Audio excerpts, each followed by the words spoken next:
When did the truth not set you free? I was eating breakfast when CPS barged through the front door. We need to talk to you about grape allegations from 6-year-old Vera Hines.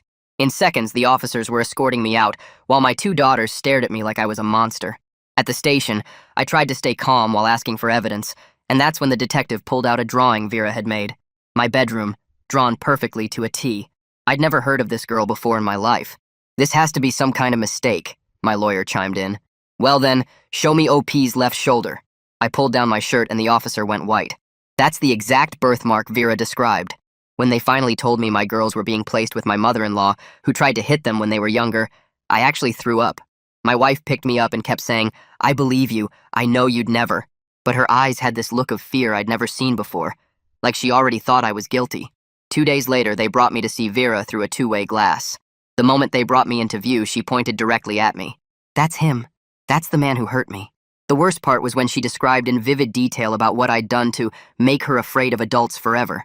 Every word felt like a knife because I could see everyone in that room deciding I was guilty. My wife confirmed she'd never seen Vera at our house either. She lived 40 minutes away in a completely different school district. Her parents looked at our photos with blank faces, saying they'd never seen us before. I practically begged to take a polygraph, but when the examiner saw the results, his face went pale. Deception on every single question. Even when asked if my name was really mine, or if I was human. The second polygraph at a different facility came back the same way. But of course, they still used the answers against me. And my daughter started asking my ML why I hurt that little girl because kids at school were talking. When my 5-year-old flinched when I reached to hug her, I broke down sobbing. The forensic psychologist evaluated Vera and told the court she showed genuine trauma responses with no signs of coaching. Meanwhile, this child I'd never met knew about the scar on my inner thigh from surgery. She knew what side of the bed I slept on and the exact cologne scent I used, all details confirmed by my wife.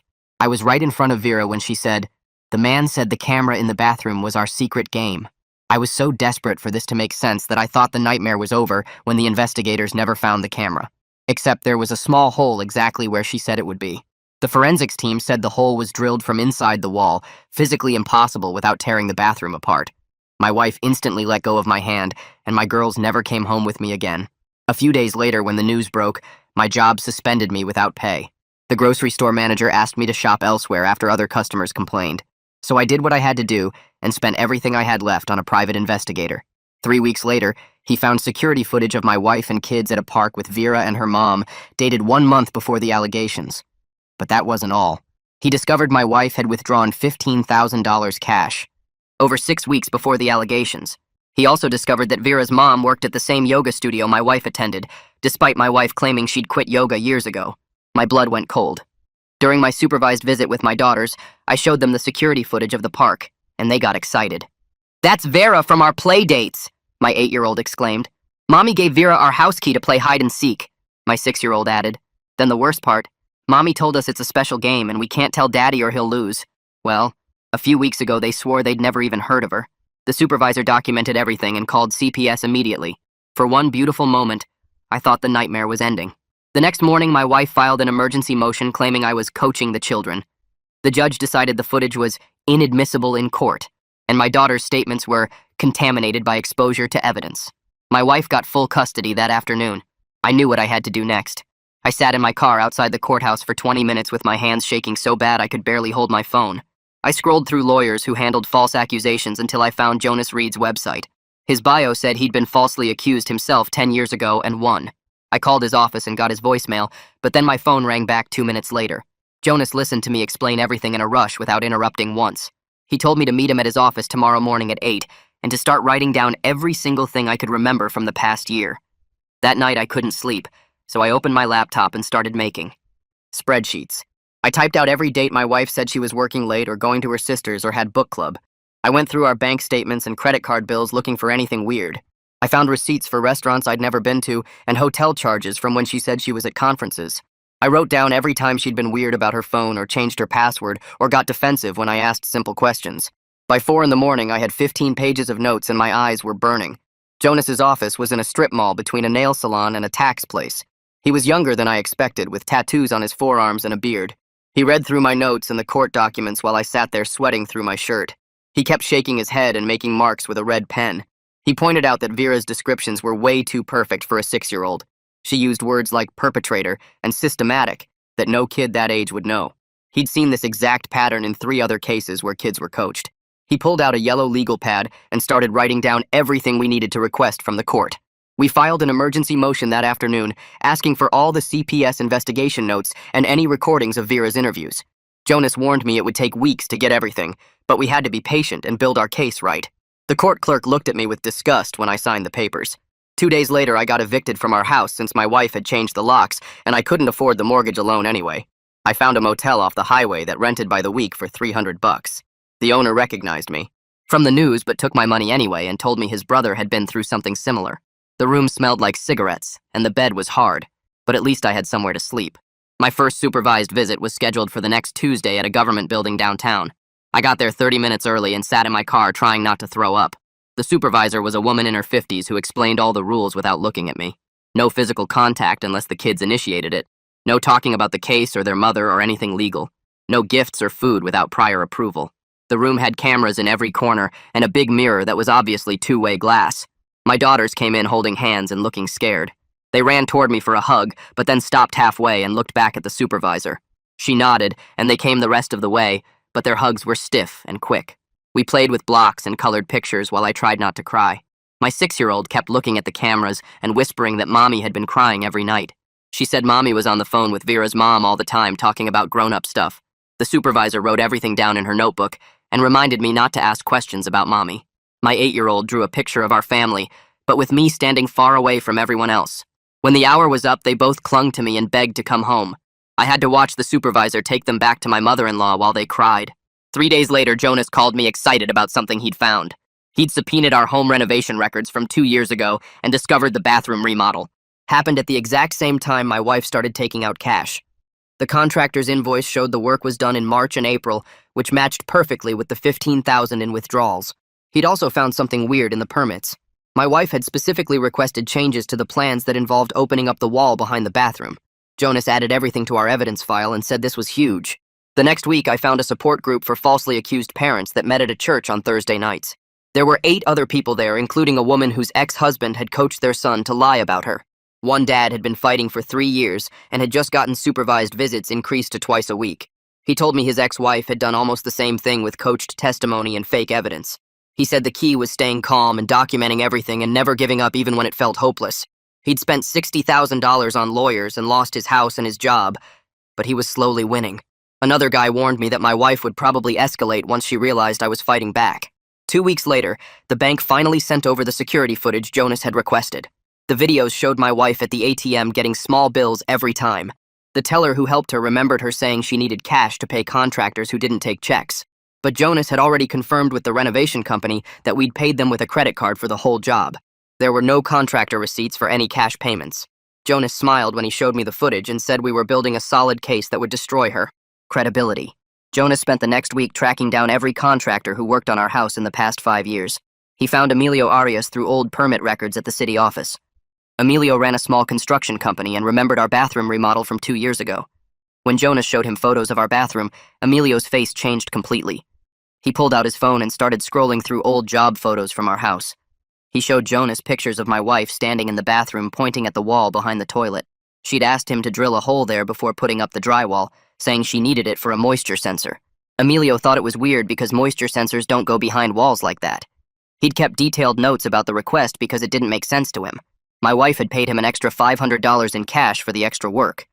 He still had the receipt in his files showing the cash payment separate from the main job. Jonas took photos of everything and got Emilio to sign a statement about what happened. 3 weeks into our investigation, a thick envelope arrived at Jonas's office from the court. The CPS discovery notes were finally here after multiple requests and delays. Jonas called me immediately, and I drove straight to his office to review them together. The original investigator's handwritten notes were different from the typed report submitted to court. She'd written multiple times that Vera's story seemed rehearsed and too detailed for a 6-year-old. She noted that Vera used adult words that most kids her age wouldn't know. The investigator recommended more investigation before taking any action. Against me. But her supervisor had written notes in red pen all over the margins demanding immediate action.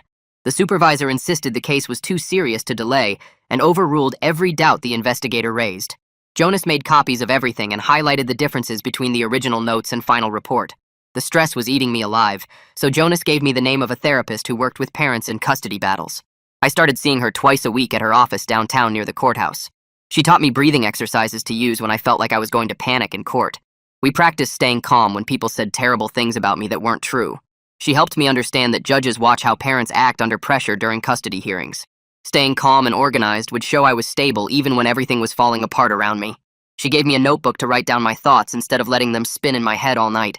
The breathing techniques actually helped when I had to sit through hearings listening to lies about me. During my next supervised visit, my 8-year-old was quiet and spent most of the time drawing. She made a picture of our family standing in front of our house like she always did. But this time, she'd drawn my wife with a big black X through her whole body.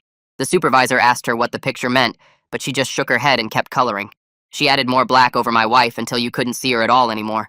My 6-year-old looked at the picture and said, "Mommy wasn't nice anymore, but wouldn't say why." The supervisor wrote everything down in her report and took a photo of the drawing for the file. Both girls seemed scared to talk about their mom, even though I didn't ask them anything about her. Jonas filed paperwork asking the court to appoint someone called a guardian ad litem for the girls. He explained this was a special lawyer just for kids who would investigate what was best for them.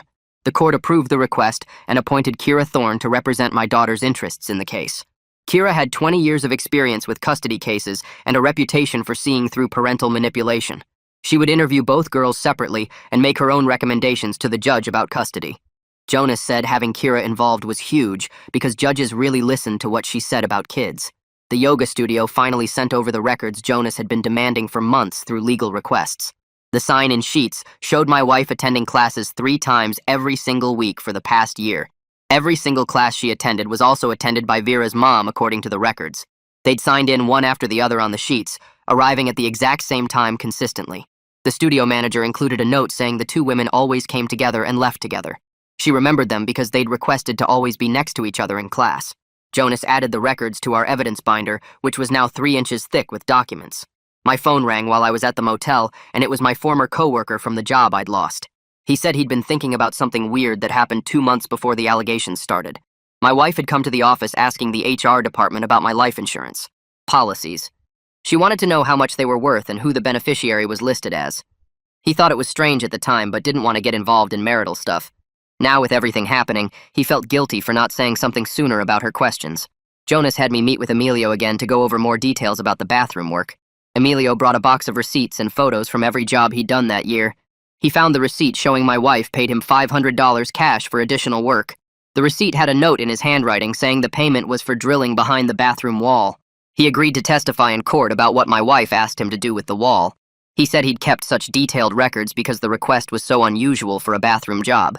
During my therapy session, I suddenly remembered something from last year that I'd completely forgotten about. I'd found my wife's journal when I was looking for a pen in her desk drawer. She'd written pages about feeling trapped in our marriage and wanting to start over somewhere new. She wrote about hating her life and needing to find a way out that wouldn't make her look bad. I'd put the journal back and never said anything because I thought she was just venting.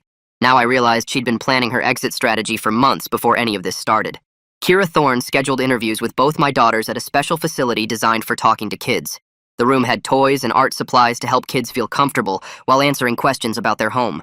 She spent 2 hours with each girl separately, recording everything while they played and talked together. Her report to the court said both girls showed clear signs of coaching by an adult. They used identical phrases when talking about me that didn't match how kids their age normally talk. She noted they seemed confused about what was real and what they'd been told to say. Both girls told her they missed living with Daddy, but Mommy said they couldn't anymore. Kira's report recommended immediate further investigation into potential parental alienation by their mother against me. The next morning, Jonas called me while I was making instant coffee in my motel room. The prosecutor wanted to meet about maybe dropping the charges. They planned to have specialists interview Vera again to check for coaching. I drove to Jonas's office and we went through all our evidence one more time. He showed me the bank records and the yoga studio sign-in sheets. Everything pointed to my wife planning this for months. 2 days later, I had another supervised visit scheduled with my daughters. My mother-in-law brought them this time instead of the usual social worker. She stood there in the waiting room glaring at me like I was some kind of monster. She started saying loud enough for everyone to hear that she couldn't believe what I'd done to that poor little girl. The supervisor immediately stepped between us and told her to stop. She wrote down everything my mother-in-law said in her notebook. My girls looked confused and scared during the whole visit. They kept asking why Grandma was so mad at me. I just told them everything would be okay soon. Jonas called me that afternoon with more news about Vera's mom. He'd found court records showing she owed $30,000 in credit, card debt. She'd also been fired from the yoga studio 3 weeks before the allegations started. The studio manager said she'd been stealing from the cash register. Jonas figured my wife's $15,000 was keeping Vera's mom from losing her apartment. Everything was starting to make sense now. I was at the grocery store buying more instant noodles when I ran into my older daughter's teacher. She looked around to make sure nobody was listening before she came over. She told me both girls had been acting strange at the school lately. They kept changing their stories about what happened at home. One day they'd say I was mean to them, and the next they'd say they missed me. The teacher said it seemed like they didn't know what was real anymore. She gave me her personal number and said to call if I needed anything. Jonas brought in Bonnie Fisher to look at all the financial records we'd gathered. She spent 3 days going through bank statements and payment app records. She found $5,000 that went straight from my wife to Vera's mom. The payments were labeled as yoga class refunds, but the amounts didn't match any real classes. Bonnie made copies of everything and created a timeline showing when each payment happened. Every single payment came right before Vera gave another statement to CPS. During my next supervised visit, something weird happened. My 6-year-old was playing with the toys in the corner when she suddenly pointed at the supervisor. She called her the camera lady like at Vera's house. The supervisor asked what she meant by that. My daughter immediately went quiet and said Mommy told her not to talk about the games. The supervisor wrote everything down and asked more questions, but my daughter wouldn't say anything else. She just kept playing with her toys and acting like nothing happened. Jonas filed papers asking the court to let an expert examine the bathroom wall. He wanted someone independent to look at that hole Vera described. The judge approved it, and we set up the inspection for the following week. Both sides would send people to watch the examination happen. My wife's lawyer called Jonas the next day trying to make a deal. He said my wife would drop the custody fight if I agreed to give up my parental rights.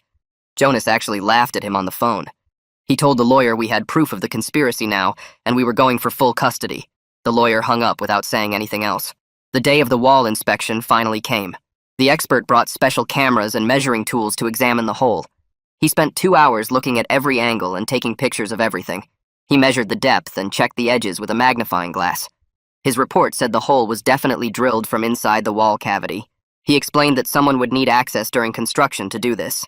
There was no way to drill it after the wall was finished without tearing the whole bathroom apart. He found tool marks that matched the kind of drill bits contractors use. Meanwhile, Vera was meeting with new specialists who were trained to spot coaching in kids. They spent 4 hours with her using special techniques to check her story. During the interview, Vera started crying and said she didn't want to play the remembering game anymore. The specialist asked what she meant by the remembering game. Vera said her mommy's friend taught her what to remember about the bad man. She said she got treats when she remembered everything right. The specialist noted all the signs of coaching in their report. They said Vera's story changed depending on how questions were asked. When they asked open questions, she couldn't give details. But when they asked specific things, she repeated the exact same phrases every time. The report said this was classic coaching behavior in young children. Jonas added all these new reports to our evidence binder, which was getting huge. 3 weeks passed before Kira finished her investigation and told the court I should get overnight visits with my daughters. The judge signed the order that same afternoon, and I spent the rest of the day cleaning my motel room and buying sleeping bags since I only had one bed. When I picked them up Friday evening, they both ran to me and wouldn't let go of my arms the whole drive back. That first night, they climbed into my bed around midnight, saying they had bad dreams, and we all squeezed together on the small mattress. My 6-year-old kept touching my face every few minutes like she was making sure I was really there. Saturday morning, we made pancakes on the motel's hot plate, and they laughed when the smoke alarm went off from the burnt edges. My wife called the visitation center 5 times that weekend, claiming I wasn't answering her texts about the girls' medication schedule. The supervisor pulled up the logs showing I'd responded to every single message within 10 minutes. Monday morning, my wife filed an emergency motion saying I'd taken the girls outside the approved radius and bought them food that violated their dietary restrictions. The visitation center had cameras in the parking lot showing we never left the property, and receipts proved I only bought approved snacks. The judge actually raised his voice during the hearing and told my wife that one more false report would result in contempt charges. Jonas spent that whole week digging through old records at the courthouse and found something interesting in the divorce attorney files. My wife had met with 3 different lawyers starting 6 months before any of this happened. The first attorney's notes said she asked about getting full custody if her husband was unfit and what kind of proof she'd need. The second attorney wrote that she specifically asked about nuclear options and whether abuse allegations would guarantee sole custody. The third attorney actually refused to take her case and noted she seemed more interested in destroying me than protecting the children. Jonas made copies of everything and added them to our growing pile of evidence. During my next overnight visit, my 8-year-old started talking while we were coloring at the small table. She said Mommy had been making them practice conversations about what to tell the judge and the counselors. She showed me on her fingers how many times they practiced saying Daddy was mean and scary. My 6-year-old nodded and said Mommy told them it wasn't lying because it would keep everyone safe. I asked what they meant by safe, and my oldest said Mommy told them I might take them away forever if they didn't say the right things. The supervisor was in the room documenting everything while trying to look like she was just reading a magazine. Emilio called Jonas the next day saying he'd found his old phone with photos from the bathroom remodel. He came to Jonas's office with printed copies showing my wife pointing at the exact spot where she wanted him to drill. In one photo, she was holding a measuring tape against the wall, and in another, she had drawn an X with pencil. The metadata showed these pictures were taken 3 weeks before the first allegation was made. Emilio said my wife told him she needed the hole for a special cable she was going to run later, but she paid him an extra $500 in cash to do it exactly where she wanted. He still had the receipt for the special drill bit she made him buy just for that one hole. 2 days later, Jonas got a call from someone at CPS who wouldn't give their name at first. After Jonas promised confidentiality, the woman said she was the investigator who first looked at Vera's case and had serious doubts. She said her supervisor pressured her to push it through anyway and threatened her job when she wanted to dig deeper. She agreed to testify if subpoenaed, but only with protection from retaliation. Jonas filed the subpoena that afternoon. I'd been applying for jobs everywhere but getting rejected as soon as they Googled my name. Then I got a call from a small shipping company whose owner wanted to meet me in person. When I walked into his office, he told me he'd been falsely accused by his ex-wife 5 years ago and lost everything before proving his innocence. He offered me part-time work in the warehouse with flexible hours for court dates. I started the next Monday, and it felt good to have something normal in my life again, even if it was just moving boxes. My wife's sister called me out of nowhere saying she needed to talk about something important. She drove 2 hours to meet me at a coffee shop and told me my wife had been acting strange for over a year.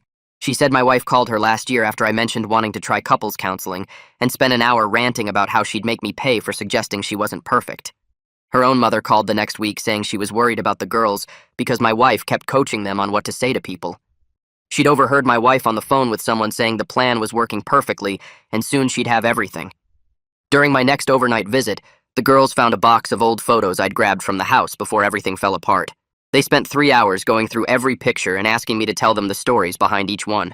My 6-year-old found a picture from her 4th birthday and asked if we could have parties like that again.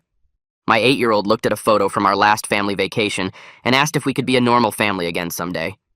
I had to turn away so they wouldn't see me trying not to cry. The next morning, Jonas called saying the prosecutor wanted to meet with us immediately. We sat in a conference room while the prosecutor laid out all the problems with the case, including Vera's coached testimony and the evidence of conspiracy. He said he was formally dropping all criminal charges due to insufficient evidence and credible doubt about the allegations. Jonas barely waited for him to finish talking before pulling out his phone to file an emergency custody modification based on the dropped charges. 3 days passed before my wife's attorney called, Jonas asking for a meeting at his office downtown. We sat across from him while he shuffled papers and kept clearing his throat before finally saying he was withdrawing from the case due to irreconcilable differences with his client. Jonas barely hid his smile because we both knew what that meant in lawyer speak. The attorney wouldn't look my wife in the eye when she stormed into his office demanding an explanation, and he just kept repeating that their professional relationship had become untenable. She threw her purse at him and screamed that he was abandoning her when she needed him most. Security had to escort her out while she kept yelling about suing him for malpractice. That same afternoon, Kira submitted her final report to the court recommending immediate custody reversal based on clear evidence of psychological manipulation and coaching. She documented 17 separate instances where my daughters showed signs of being forced to lie, including physical symptoms like stomach aches and nightmares that started right after the allegations. The report detailed how both girls displayed classic signs of parental alienation syndrome and were suffering measurable psychological harm from being separated from me. Jonas got the emergency hearing scheduled for the following week and warned me my wife might try something desperate now that everything was falling apart.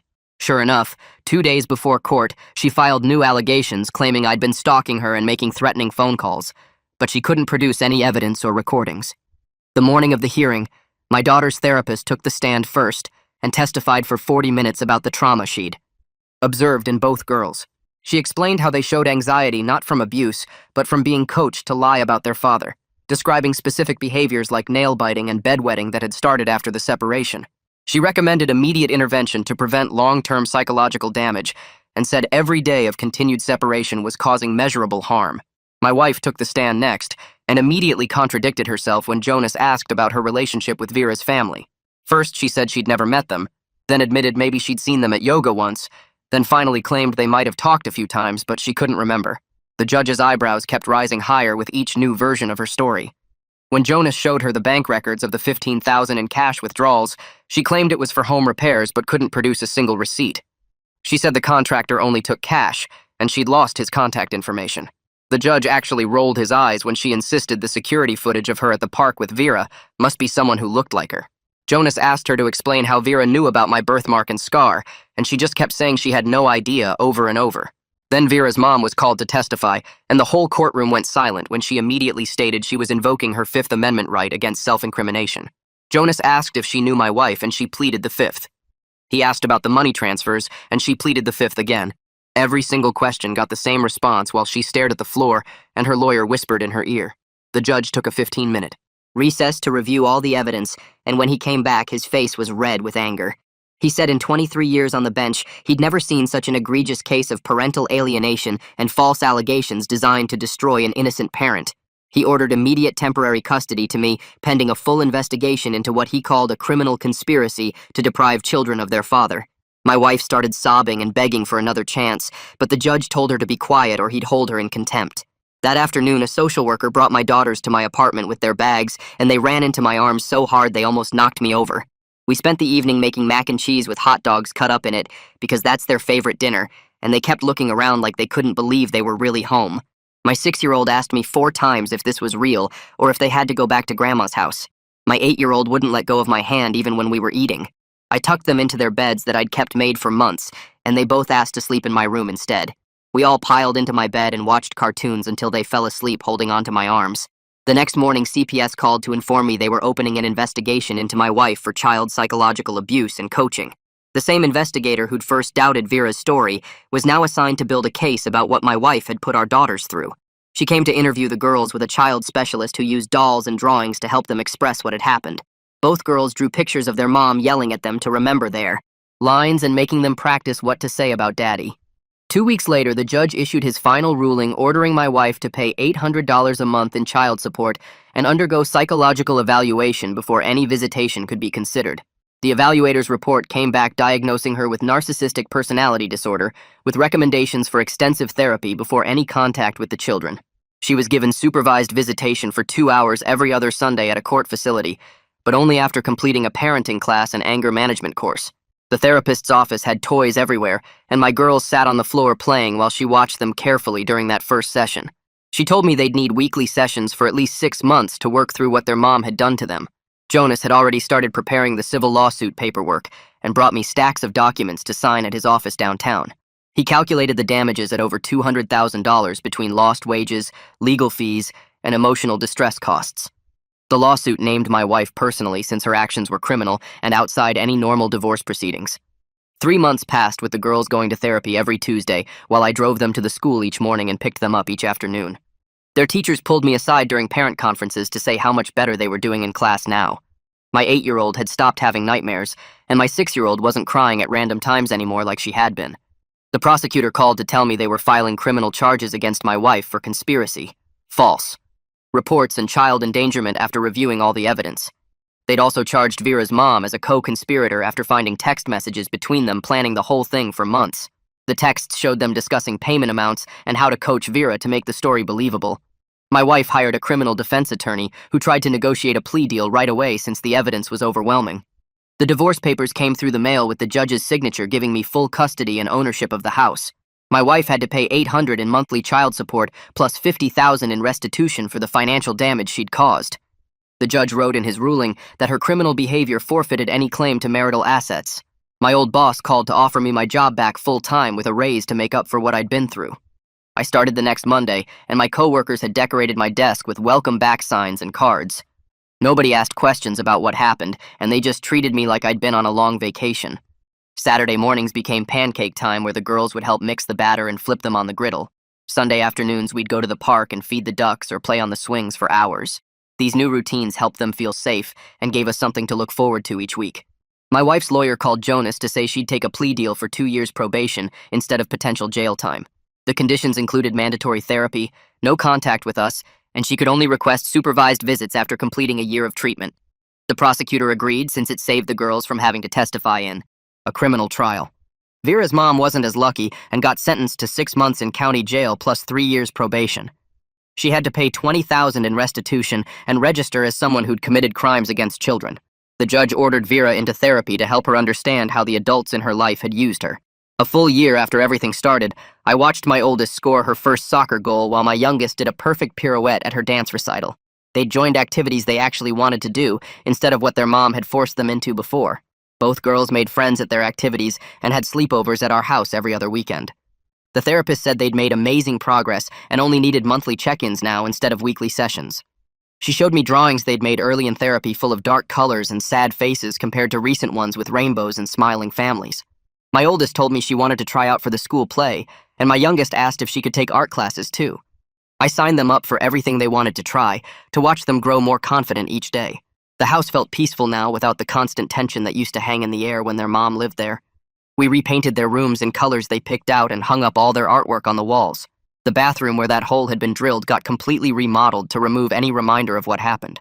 My daughters helped pick out the new tiles and fixtures, making it truly ours instead of tainted by bad memories. Jonas closed out the civil case after my wife's insurance company settled for $150,000. The money went into college funds for the girls and paying off the debts from the legal battle. He kept all the case files in storage in case we ever needed them again for any reason. The girls asked about their mom sometimes, and I told them she was sick and getting help to be better. They seemed to understand without needing more details and didn't push for visits with her. Their therapist said this was healthy and showed they felt secure in their new life with me. We took a camping trip to the mountains where we roasted marshmallows and told ghost stories by the fire.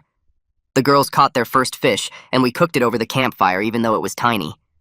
These were the memories I wanted them to have instead of courtrooms and lawyers and lies. The support group met every Thursday at the community center downtown, and I walked in carrying cookies my daughters helped bake the night before. 20 other parents sat in metal folding chairs, and when I told them about winning custody back, they started clapping, and some even cried. One dad grabbed my shoulder and said my case gave him hope after 3 years of fighting his ex's lies about him. The group leader asked me to share what worked, and I spent an hour going through every piece of evidence we'd gathered and how Jonas had presented it. 3 parents wrote down Jonas's number, and 2 more asked about the private investigator I'd hired. After the meeting, a mom whose kids hadn't talked to her in 2 years hugged me and said she was calling her lawyer tomorrow to try my approach. The state bar sent Jonas a letter saying they were investigating my wife's first attorney for ethics violations after he'd kept pushing a case with obvious problems. Jonas forwarded me the complaint they filed showing 17 different issues including ignoring evidence and helping fabricate testimony.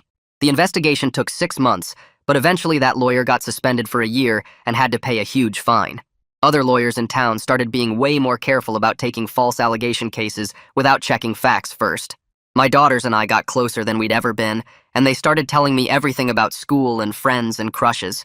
My oldest would crawl into my bed at night to talk about her day, and my youngest started leaving me notes in my lunchbox. They'd run to hug me when I got home from work and fought over who got to sit next to me at dinner. The therapist said she'd never seen kids bounce back so fast from that kind of trauma. We found a house for rent on the other side of town with a big backyard and a tree perfect for a swing. The girls picked purple for one bedroom and blue for the other, and we spent a whole weekend painting together. They hung up posters and arranged their stuffed animals and made the place feel like home right away. The landlord was an older woman who'd read about our case and gave us the first month free. Every few weeks, one of them would ask about their mom, and I'd just say she was sick and doctors were helping her get better. They'd nod and change the subject, but sometimes I'd catch them looking sad when other kids talked about their moms. The therapist helped me find the right words to explain things without making them hate her. I told them grown-ups sometimes make bad choices when they're confused or scared. My boss called me into his office on a random Tuesday and offered me a promotion to team lead with a $20,000 raise. He said watching me handle everything while never missing work or dropping the ball on projects showed real character. The promotion meant we could start saving for college and I could finally replace my old car. My coworkers threw a little party in the break room with a cake that said, "Congratulations." Father's Day came around, and both girls gave me handmade cards they'd worked on for weeks in secret. My oldest wrote that I was her hero for never giving up even when everyone said mean things about me. My youngest drew pictures of us at the park and wrote, "I love you, Daddy," in huge letters across the top. I keep those cards in my nightstand drawer and look at them whenever I have a bad day. Jonas started using our case to train other lawyers about defending false allegations and asked if I'd speak at a conference. I stood in front of 200 attorneys and told them exactly what we'd been through and what evidence saved us. Afterwards, dozens of them came up to thank me and say they'd use our strategies to help their clients. Jonas said we'd probably saved hundreds of families from going through what we did. My oldest came home from the school one day and announced she wanted to be a lawyer when she grew up. Her teacher had asked the class about career goals, and she told everyone she wanted to help families stay together. The teacher pulled me aside at pickup to say my daughter gave a whole speech about how important truth was. She'd apparently made half the class cry with her story about almost losing her dad to lies. We saved up for months and finally took a real vacation to the beach for a whole week. The girls had never seen the ocean before and spent hours jumping waves and hunting for shells. We built sandcastles every morning and ate ice cream every night, and nobody mentioned lawyers or court once. I watched them playing in the sand and realized this was what I'd been fighting for all along. They were just kids having fun without any weight on their shoulders or secrets to keep. 6 months after the beach trip, I met Sarah at the support group for parents who'd been through false accusations. She sat next to me during the meeting and passed me tissues when I started telling my story again. After the meeting, we talked in the parking lot for 2 hours about how hard it was to trust anyone after what we'd been through. She'd lost custody of her son for 8 months before proving her ex had coached him to lie about abuse. We started getting coffee after the weekly meetings, and she understood why I checked my phone constantly to make sure the girls were okay. She never pushed or asked to meet them, even though I talked about them nonstop. 3 months later, I finally asked if she wanted to come to the park with us on a Saturday. The girls were shy at first, but Sarah brought sidewalk chalk and started drawing hopscotch squares without trying to force conversation. My youngest joined her first, and then my oldest started adding her own drawings to the concrete. Sarah came to the park with us every few weeks after that, and the girls started asking when we'd see her again. She remembered their favorite colors and brought them books she thought they'd like but never tried to be their mom. One night, my oldest asked if Sarah was my girlfriend, and when I said yes, she just nodded and said she seemed nice. We took things slow, and Sarah understood when I had to cancel plans because one of the girls had a bad dream about their mom coming back. A year later, we're still together, and the girls trust her enough to stay with her when I have to work late. Looking back at everything we went through, I see how much stronger we got as a family. My daughters know I'll always fight for them no matter what anyone says or does. Hey, thanks for letting me wander through all this with you today. That was a fun ride. I really appreciate you sticking around. I'll see you next time. If you made it to the end, drop a comment. I love reading all your comments.